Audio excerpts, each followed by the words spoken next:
Brandon Buckingham might just be the first Caucasian YouTuber to jump off the porch and slide on the ops. No lie, bro's pretty much sanctioned Bloodhound at this point. But being involved in multiple shootings, distorting perks on Instagram with Bloodhound rapper Q50,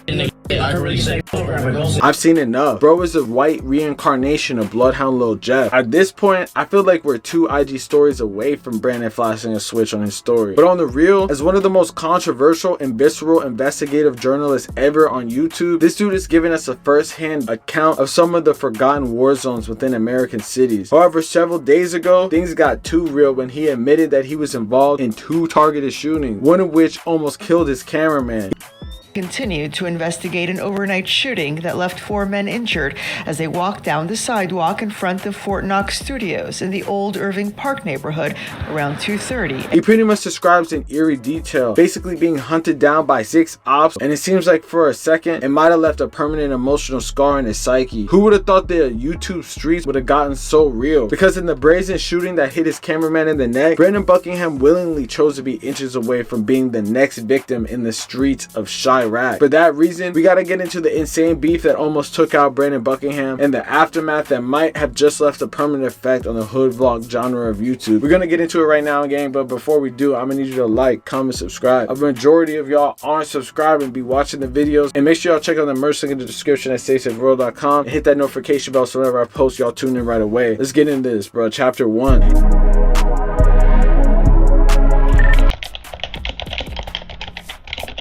It's safe to say the current state of the internet is on some uncharted crash out territory. We got YouTubers getting slid on, Twitch streamers attempting vehicular homicide while on stream. I mean, what else could you really need for your viewing pleasure? It feels like the entertainment sphere of the internet is on some interdimensional cable type shit. Like, you really tuning into another dude's downfall with a behind the scenes look at the crash out violence. It's wild because hood vlogs are not even a new concept. With huge YouTube platforms like Say Cheese, Tommy G, Miko Worldwide, who's a PDF file, people have been able to get a first-hand look at the lives of active shooters from the safety of their own couch. While it seems like they're taking every precaution, in reality, the work that they are doing is extremely dangerous. I mean, that's obviously goes without saying. Look what happened to legendary YouTuber Zach TV, who was gunned down in his own hometown of Chicago after doing an interview. While the dangers are always present, it's probably the same danger that has viewers turning in and waiting to see some crazy shit in the first place. Because honestly, the ongoing war fueling the bloodshed in this particular war might be one of the most dangerous neighborhoods in the country. The current conflict going on in this city is pretty much fueling the rise for one of the most demonic rappers of all time, Bloodhound Q50, a member of the infamous Bloodhound gang, a subset of brain dead black disciples with a connection to Drill City, the hood of 79 in Maryland, an area of the southeast side of the city. Q50 is the last rapper from a group of rappers who were making major waves in the city this year. I'm talking about Bloodhound Lil Jeff and Lil Scoom, both of which died in the last couple months. Bloodhound Lil Jeff literally died going on a drill trying to murk his ops that were like 20 years older than him. Bro was less of a rapper and more of a serial killer that just happened to wander into a booth. Lil Scoom, on the other hand, was another rapper with close ties to the Bloodhounds, but was from another gang entirely called GME. Unfortunately for him, his life was cut short tragically one night when a female allegedly set him up, with his last moments being broadcasted from a ring camera deep in the ops territory. While Q50 had to bury 2 of his closest friends back to back, it was that second death of Lil Scoom that ties directly into the shooting that almost took out Brandon Buckingham. We're gonna get into the reason and how that happened right now in chapter 2, Risky Road. No lie, Chicago drill scene this summer was insanity. The rise and fall of Bloodhound Lil Jeff and his eventual death that was televised in 4K will be remembered. However, the death of Lil Scoom is pretty essential to how Brandon Buckingham almost got himself murdered. Rewind to earlier this summer, just a couple of weeks after Bloodhound Lil Jeff got killed, another rapper was taunting his ops on his IG story, seemingly asking to have smoke. 18-year-old rapper Asiron Hogan, aka Lil Scoom, would be seen giving a play-by-play of seeing someone's face getting blown out. Man, bro. I seen 30 get hit in his hand. He ain't know he was hit. He was. I seen 30 get hit in his. pretty much using his influence and motion at the time to diss a gang called Risky Road. Yes, their name sounds like a Mario Kart map. See, Risky Road is a set of four-corner hustlers from the 104 and Maryland Ave area. The younger members go by the name Hawkham. Even though they are not as known as Lil Scoom or other Bloodhound rappers, they've had some members that have been rapping for a minute, like Risky Bands. They are pretty much at war with sets on the east side like G Herbo's Hood, NLMB. Rumors even say that their coveted member 30 could have gotten murked due to an ongoing problem with NLMB. NLMB has close ties to another Southeast Chicago group by the name of GME. GME being where Lil Scoom had ties to, along with the Bloodhounds. With this complex web of affiliations taking place all over the city, there's no surprise that things can go in the complete wrong direction very fast. And unfortunately for Lil Scoom, that's exactly what happened on the night of July 8, 2024. Breaking news, we've learned a teenager has died and another is hurt after a shooting in Chatham. It happened around midnight, right near 89th and Langley. Police are telling us the two teens got into an argument with someone who shot both of them. The 18-year-old died at the hospital. The 16-year-old is expected to recover. That night, Lil Scoom and an LMB member by the name of Will were in the 700 block of East 89th Place. Apparently, a female had told them to slide. While there, video surveillance shows a nervous Scoom talking to a woman, essentially telling him to wait outside. It was at this point, a tinted SUV would pull up on the group, causing Scoom to run. A group then got out of the car and chased him down, killing him on the 700 block of 89th Place. Police were apparently close by and raced to the area where they were apparently met with gunfire. The car was able to pull back up and pick up the shooters. They apparently got away with zero trace. The aftermath of this situation though pretty much leads directly to the incident that almost murked Brandon Buckingham to a T, with dissing on both sides going crazy that led up to an innocent cameraman catching a neck shot, which we'll get into right now.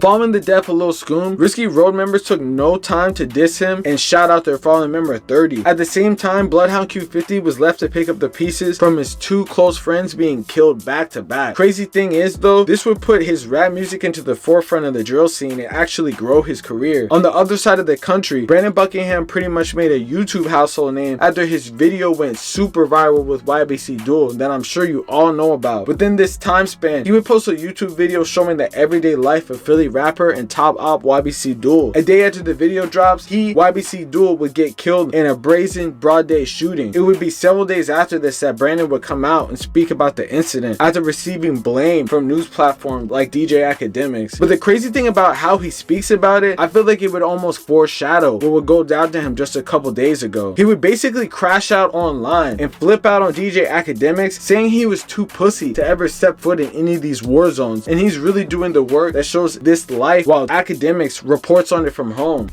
But something that really pissed me off is this fat, drunk, woman-beating bum, DJ Academics, to me for 1 second and says that I'm not for the culture, I'm not a fan of rap music, and says I'm voyeuristic.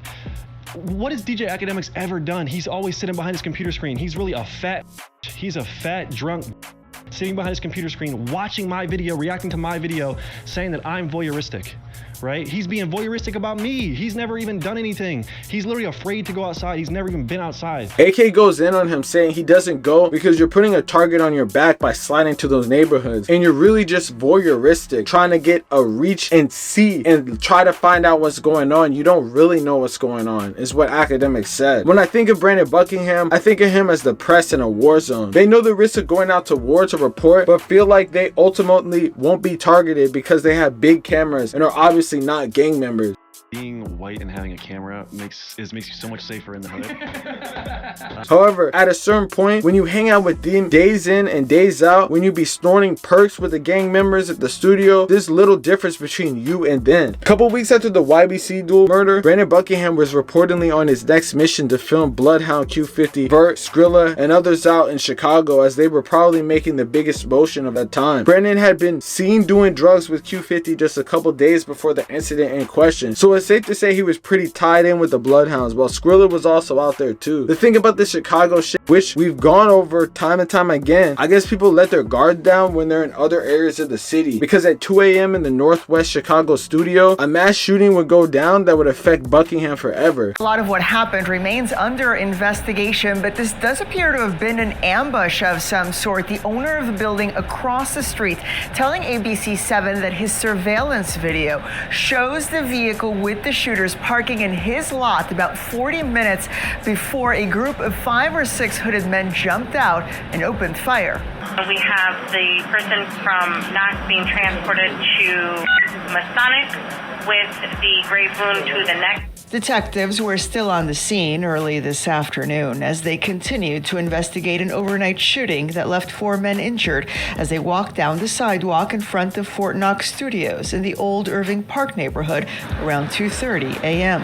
And all of a sudden, I woke up and heard gunshots, and it sounded like automatic machine guns or something going back and forth. And while officially, police say they're still investigating the circumstances, overnight scanner traffic relayed what appeared to be a first-hand account from one of the injured. All we have is that this gentleman said that he was shooting a rap video. He's a videographer. He walked out and he heard they shot about 30 to 40 shots. He doesn't know the make of the model, doesn't hear that. He said they went the length of the street and were just shooting and he caught one in the neck. According to the owner of the music studio, while the building was already closed at that time, one of his long-term tenants with overnight access was using one of the many recording studios inside at the time of the incident. The injured appeared to have been among that tenant's guests, but he says he does not know who they were or what exactly they were doing.